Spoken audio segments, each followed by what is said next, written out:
What's up guys, Sanjyot Keer here, welcome to YFL। आज एक बहुत ही डिलिशियस महाराष्ट्रियन डिश बना रहे हैं जिसको बोलते हैं पातवड़ी रस्सा। अब ये डिश होती क्या है? बेसिकली पातवड़ी बनाते हैं, जो बेसन का एक घोल होता है उसको स्टीम करके फिर उसको अलग अलग शेप्स में कट कर लिया जाता है, यूजुअली डायमंड शेप्स में कट करते हैं और फिर एक अमेजिंग सा एकदम स्पाइसी वाला झंझणीत रस्सा बनता है जिसके अंदर ये पातवड़ी को डालते हैं। तो पातवड़ी रस्सा इस तरीके से बनाया जाता है और फिर इसको आप भाकरी के साथ खाओ, भात यानी चावल के साथ खाओ, बहुत ही डिलिशियस रेसिपी लगती है। इनफैक्ट महाराष्ट्र में काफ़ी अलग अलग रीजन्स में अलग अलग तरीक़ों से रेसिपी बनती है। मैं थोड़ी ये विदर्भ वाले साइड की रेसिपी बनाऊँ जिसमें काला मसाला यूज़ करके बनाया जाता है, नहीं तो कोल्हापुर में बना रहे हैं तो कोल्हापुरी कांदा लहसुन मसाला यूज़ करते हैं। तो काफ़ी सिमिलर प्रोसेसेस होते हैं, मसाले थोड़े बहुत इंग्रेडिएंट्स यहाँ होते हैं। आफ्टर ऑल जो भी टाइप की बनती है रेसिपी बहुत अमेजिंग बनती है। और जैसे अलग अलग रीजन्स में बेसन से चीज़ें बनती है ना, ये महाराष्ट्र में एक रेसिपी है जो बेसन से बनाई जाती है एंड माइंड ब्लोइंग लगती है। आपने ज़रूर ट्राई करनी है। और अगर आपने अभी तक चैनल को सब्सक्राइब नहीं किया, YFL को सब्सक्राइब कर लो so that you can watch more such delicious recipes जो आप अपने घर पर अपने फैमिली के साथ इंजॉय कर सकते हैं। अब सबसे पहले ये पातवड़ी रसा के लिए हमें एक वाटन तैयार करना है। वो वाटन कैसे बनाते हैं चलो देख लेते हैं। तो सबसे पहले वाटन की तैयारी करनी है, तो एक ये जाली ले लीजिए, गैस पर रखकर इसके ऊपर 2 मीडियम साइज के प्याज और एक टुकड़ा आपने सूखे खोबरे का ले लेना है। एक वाटी को आधा कर यूज कर सकते हैं आप। गैस को शुरू कर दिया, उसके बाद इसको भूनना है। तो बेसिकली जैसे भरते में हम बैंगन वगैरह को भूनते हैं उसी तरीके से आपको प्याज और नारियल को भूनना है। महाराष्ट्रियन कुजीन में ये वाला जो प्रोसेस है कई सारी अलग अलग रेसिपीज में किया जाता है और इससे एक बहुत ही ब्यूटीफुल सी डेप्थ आ जाती है फ्लेवर में, एक हल्का सा स्मोकी फ्लेवर आ जाता है और जो रंग है ना वो भी एक यूनिक सा आ जाता है जो रस्सा बनेगा इसके साथ। जो नारियल है वो कांदे से काफ़ी जल्दी भुन जाएगा क्योंकि नारियल में तेल काफ़ी होता है, तो ये आग भी पकड़ जाएगा बीच बीच में। तो ध्यान से आपने करना है, चिमटे की मदद से पलटाते रहिए। एक बार आपका नारियल कुछ इस तरीके से बाहर से अच्छे से ब्लैक हो जाए, भुन जाए, तब इसको निकाल कर साइड पे रख देना है और कांदे को भी सेम तरीके से आपको भून लेना है जब तक कि ये बाहर से थोड़ा थोड़ा ब्लैक हो जाए। ये आप देख सकते हो कांदे भी कैसे अच्छे से बाहर से काले हो गए, बाहर की जो लेयर है वो जल गई है। इस स्टेज पर आपको कांदे भी साइड पर निकाल कर रख देने। नेक्स्ट एक पैन ले लेना है, पैन को अच्छे से गर्म करके इसमें 10 से 12 कलियां लहसुन की ऐड करनी है, 2 इंच अदरक, 2 तीखी वाली हरी मिर्चें, 1 टीस्पून सफ़ेद तिल और आधा टीस्पून खसखस। ये सारी चीज़ों को ड्राई रोस्ट करना है। पहले तेल नहीं ऐड करेंगे, अच्छे से ड्राई रोस्ट करेंगे जब तक कि तिल और खसखस का रंग हल्का हल्का बदलना शुरू हो जाए और तिल और खसखस हल्की हल्की क्रैकल भी होना शुरू हो जाएगी। इस स्टेज पर हल्का सा तेल ऐड करना है और तेल के साथ अब तिल और खसखस को अच्छे से क्रैकल होने देना है। एक बार तेल और खसखस अच्छे से क्रैकल हो जाएं, इन्हें निकाल कर एक बोल में ट्रांसफ़र कर देना है। सारी चीज़ें हल्की सी ठंडी हो जाएं, तब कांदे को और खोबरे को रफली काट लेना है। ब्लेंड करने से पहले ब्लेंडर के जार में आपने कांदा और खोबरा ऐड कर देना है, साथ में जो एक खसखस, तिल, लहसुन, अदरक, मिर्ची थी वो भी ऐड कर देनी है और थोड़ा सा कोथिंबीर यानी ताज़ा हरा धनिया ऐड करना है, थोड़ा सा पानी ऐड करना है और ये सारी चीज़ों को एक साथ फाइन तरीके से अच्छे से आपने पीस लेना है।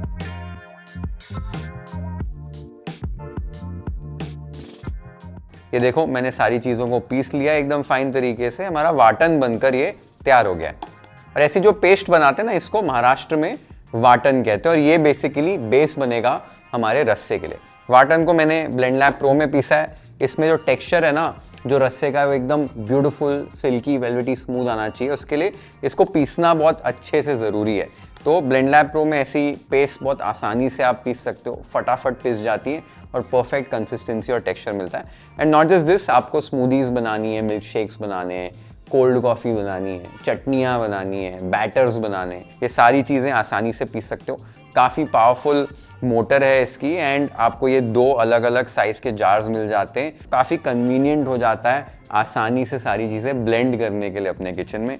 अमेज़ॉन पर ये अवेलेबल है, अगर आप ऑर्डर करना चाहते हो तो इसका लिंक भी मैंने डिस्क्रिप्शन बॉक्स में नीचे मेंशन कर दिया। एक बार ये वाटन आपका बन गया, इसको साइड पर रख दो। रस्सा हम बाद में बनाएंगे, पहले पातवड़ी बनानी है। वो कैसे बनाते हैं उसका प्रोसेस देख लेते हैं। तो पातवड़ी बनाने के लिए एक बड़ा सा बोल लेना है और एक घोल तैयार करना है जिसमें आपने 1 कप मेजर करके बेसन ऐड करना है, साथ में सेम ही कटोरी में आपने पानी मेजर कर लेना है। तो 1 कप पानी, धीरे धीरे पानी डालना है, पहले थोड़ा सा पानी डालो और फिर विस्क यूज करके इसको अच्छे से फेंटो ताकि इसमें कोई भी लंप नहीं बने, गुठली नहीं बने। एक साथ पानी डाल दोगे ना, गुठलियां बन जाएंगी, फिर छानना पड़ेगा इसको। एक बार आपने इसको अच्छे से फेंट लिया, देखो कोई गुठली नहीं है। अब इसमें धीरे धीरे बाकी का पानी ऐड करो, अच्छे से मिला लो, एक लंप फ्री ये घोल तैयार कर लो, मिक्सचर तैयार कर लो।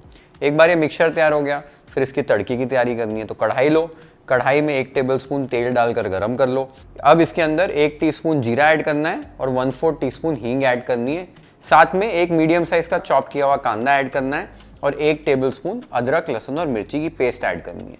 अब हाई फ्लेम पर ही 2-3 मिनट के लिए प्याज, लहसुन, अदरक, मिर्ची, ये सारी चीज़ों को एक साथ पका लेना है। बहुत ज़्यादा भूनना नहीं है, बस प्याज हल्के से नरम हो जाएं। इस स्टेज पर इसके अंदर हमको कुछ मसाले ऐड करने हैं। तो सबसे पहले टेस्ट के हिसाब से नमक, आधा टीस्पून हल्दी पाउडर, 1/4 टीस्पून कश्मीरी लाल मिर्च पाउडर और 1/4 टीस्पून काला मसाला डाल रहा हूँ इसके अंदर। एक ब्लैक मसाला है, महाराष्ट्रियन स्पाइस मिक्स है, मार्केट में आपको मिल जाएगा, ये ऐड करना है इसके अंदर। अच्छे से स्टर कर लेना है और स्टर करने के बाद लो फ्लेम पर ही आपने जो मिक्सचर बनाया था बेसन वाला वो ऐड कर देना है। अच्छे से आपको विस्क की मदद से इसको स्टर करते रहना है, फेंटते रहना है, ताकि इसमें भी लम्प्स नहीं बने। फ्लेम आपकी लो पर रहेगी और इसको आप कंटिन्यूसली चलाते रहेंगे जब तक कि ये मिक्सचर एकदम थिक हो जाए। एक बार मिक्सचर आपका थिक हो जाएगा, इस स्टेज पर एक स्पैचुला ले लेना है। इस मिक्सचर को और थोड़ा सा आपको 1-2 मिनट के लिए लो फ्लेम पर ही पकाना है। बेसिकली बेसन का कच्चापन दूर हो जाना चाहिए और ये एक थिक मिक्सचर बन जाना चाहिए। ये आप देख सकते हो कंसिस्टेंसी कैसी है, इस तरीके की कंसिस्टेंसी रहनी चाहिए। एक बार आपने इस स्टेज तक इसे पका लिया, यहाँ पर गैस बंद कर देनी है और ढक्कन लगा देना है। ढक्कन लगाकर 7-8 मिनट का रेस्ट देना है इस मिक्सचर को। जब तक आप इस मिक्सचर को रेस्ट दे रहे हैं तब तक एक थाली, प्लेट, जो भी आपके पास चीज़ है उसे ले लीजिए। उसके बैक साइड पर आपको थोड़ा सा तेल लगाकर इसको ग्रीस कर देना है। इसके ऊपर हम पातवड़ी बनाएंगे, जो बेसन का मिक्सचर हमने बनाया है इसके ऊपर डालेंगे। एक बार आपका बेसन का मिक्सचर 7-8 मिनट के लिए रेस्ट हो जाए, उसके बाद आपने ये मिक्सचर को थोड़ा सा मिक्स कर लेना है फिर से। बेसिकली होता क्या है, रेस्ट दोगे जो कच्चापन और थोड़ा सा होगा वो भी बेसिकली निकल जाएगा और थोड़ा सा जो इसका टेम्परेचर है ना वो भी हल्का सा नीचे आएगा, तो इसको हैंडल करना ईजी हो जाएगा। इसे फिर आपको निकालना है और ग्रीस की हुई ट्रे के ऊपर ऐड कर देना है। अब आप एक स्पैचुला या एक कटोरी यूज़ कर सकते हैं, इसको आपको फ्लैटन आउट करना है। जैसे काजू कतली होती है उसी तरीके से इसको हम कट करने वाले डायमंड्स में, तो वैसे ही इसको फ्लैट कर लो।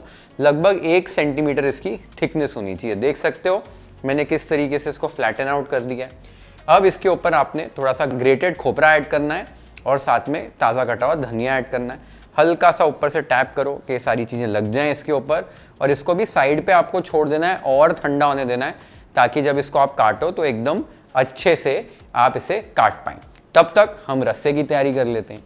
तो रस्से के लिए आप एक बर्तन ले लीजिए, इसके अंदर 2 से 3 टेबलस्पून आपने तेल को गर्म करना है। एक बार तेल गर्म हो जाए तब इसके अंदर 2 तेज पत्ते ऐड कीजिए और साथ ही में खूब सारे कड़ी पत्ते ऐड कीजिए। अच्छे से एक क्रैकल हो जाए तब इसमें वाटन ऐड कर दीजिए जो हमने पीस कर रखा था। एक बार इसको स्टर कर दीजिए। स्टर करने के बाद इसमें कुछ मसाले ऐड करने। सबसे पहले 2 टीस्पून तीखी वाली लाल मिर्च, लाल तिखट, ये ऐड कर रहा हूँ। साथ में 1.5 टीस्पून इसमें काला मसाला ऐड कर रहा हूँ, ब्लैक मसाला। ये स्पाइस मिक्स है, महाराष्ट्र में काफ़ी यूज़ किया जाता है कुछ रीजन्स में, ये ऐड कर देना है।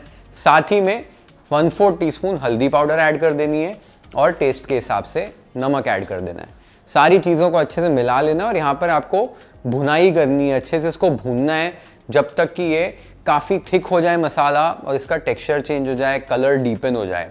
जो काला मसाला है ना वो बेसिकली एक स्पाइस मिक्स है जो काफ़ी सारी रेसिपीज़ में यूज़ किया जाता है। डिपेंडिंग ऑन द रीजन जिसमें रेसिपी बन रही है उस जगह का, उस रीजन का स्पाइस मिक्स यूज़ होता है।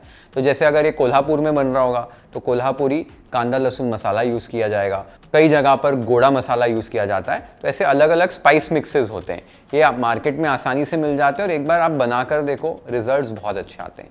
एक बार आपने मसाले को इस तरीके से भून लिया है, वाटन को, आप देख सकते हो टेक्सचर कैसा हो गया है। इस स्टेज पर आपने इसमें गर्म पानी ऐड करना है और एक पतला सा आपने रस्सा तैयार करना है। ये आप देख सकते हो कंसिस्टेंसी कैसी है, ऐसी कंसिस्टेंसी होनी चाहिए। और इस स्टेज पर इस रस्से को अभी 10 मिनट के लिए अच्छे से आपको एक सिमर पर आने के बाद अच्छे से सिमर होने देना है, पकाना है, ताकि जो पानी हमने डाला है वो पके अच्छे से मसालों के साथ और रस्सा जो है हमारा और अच्छे से सेटल हो। ऊपर जो इसके अच्छे से एक तर्री आ जाए और रस्सा जो है ना, ये काला रस्सा खाने में बहुत मज़ा आता है। ये आप देख सकते हो, थोड़ा सा इसको और पकाने के बाद पूरी तर्री जो है ऊपर एकदम फ्लोट होने लग गई है। हमारा जो रस्सा है बहुत अच्छे से पक गया और इसकी कंसिस्टेंसी और कलर चेक करो, it is looking so delicious. इस स्टेज पर बस इसको टेस्ट करना है, अगर नमक की रिक्वायरमेंट हो तो ही ऐड करनी है, यहाँ पर मेरे को लग नहीं रही थी। बस लास्ट में आपने इस पर ताज़ा कटा हुआ धनिया यानी कि कोथिंबीर ऐड करनी है, अच्छे से मिला लेना है और हमारा ये काला रस्सा बनकर तैयार हो गया है। नेक्स्ट स्टेप, पातवड़ी जो है हमारी रेस्ट हो चुकी है, इसको हमको कट करना है। तो कट करने से पहले साइड्स ट्रिम कर रहा हूँ, ये वेस्ट बिल्कुल भी नहीं होते, आप इसको ऐसे ही खा सकते हो, खाने में बहुत डिलिशियस लगती है। फिर इसको हम डायमंड्स में कट कर लेंगे। तो पहले ऐसे सीधे सीधे स्ट्रिप्स कट की और फिर डायगनली ऐसे डायमंड्स कट कर लिए, जैसे काजू कतली, ढोकला वगैरह हम लोग काटते हैं। ये आप देख सकते हो एकदम परफेक्ट शेप आया है। हमारी पातवड़ी जो है वो एकदम परफेक्ट शेप में कट कर तैयार हो गई है। तो आपने देखा कितना इंटरेस्टिंग प्रोसेस है रेसिपी बनाने का, और हमारी पातवड़ी और रस्सा बनकर तैयार हो गया and they both taste incredible. अभी इसमें आप अगर इसको इमीडिएटली सर्व करने वाले हो तो ये पातवड़ी रस्से में डाल दो और सर्व कर दो, लेकिन थोड़े वक्त बाद करने वाले हो तो इसको आप अलग अलग भी रख सकते हो और सीधा आप डाइनिंग टेबल पे सर्व कर सकते हो। इससे होगा क्या, पातवड़ी जो है घुल नहीं जाएगी रस्से के अंदर। तो मैं वैसे ही करने वाला हूँ कि आप जब भी सर्व करोगे थोड़ा रस्सा डालो, पातवड़ी डालो, ऊपर से वापस रस्सा डालो और उसको तभी के तभी वहाँ पर सर्व कर दो। साथ में ज्वारी सी भाकरी एंड इंद्रायणी राइस, ये मेरा परफेक्ट कॉम्बिनेशन है। आप ऐसे ही ट्राई करके देखो। मेरी सारी तैयारी हो चुकी है। सो लेट्स प्लेट आर पातवड़ी रस्सा वाईएफएल स्टाइल।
माइंड ब्लोइंग चीज़ है ये। Maharashtrian cuisine is such a beautiful cuisine, और उसमें ऐसे यूनिक रेसिपीज़ हैं जो बहुत कमर्शियली फेमस नहीं होती हैं, रेस्टोरेंट्स में आसानी से नहीं मिलती है, घरों में ज़्यादा बनती है। ये वैसी वाली रेसिपी है। कुछ कुछ आपको एकदम ऐसे ट्रेडिशनल जो खानावड़ होते हैं या भोजनालय होते हैं उसमें आपको मिल जाएगी, बट यूजुअली कमर्शियल रेस्टोरेंट्स में रेसिपी नहीं मिलेगी। तो इसके लिए रेसिपी आप ट्राई करो। ऐसी ये जो जेम्स हैं ये रेसिपीज़ होती हैं, और इसमें जो काला रस्सा है, झंझणीच रस्सा होता है, पीने में उसको ऐसे ही वाटी से पियो, मज़ा आता है। और ये पातवड़ी जो है इसको एज इट इज़ आप चटनी के साथ भी खा सकते हो, इट टेस्ट इनक्रेडिबल। तो ये रेसिपी, ये महाराष्ट्रियन रेसिपी ज़रूर ट्राई करो अपने घर पे। जब भी ट्राई करोगे कमेंट्स में आकर मुझे ज़रूर बताना आपको ये रेसिपी कैसे लगी। Share this video with your friends and family, hit the like button if you like this recipe, follow and subscribe to YFL if you haven't yet. Have an amazing time with this beautiful recipe at your home. Cheers, see you in the next one.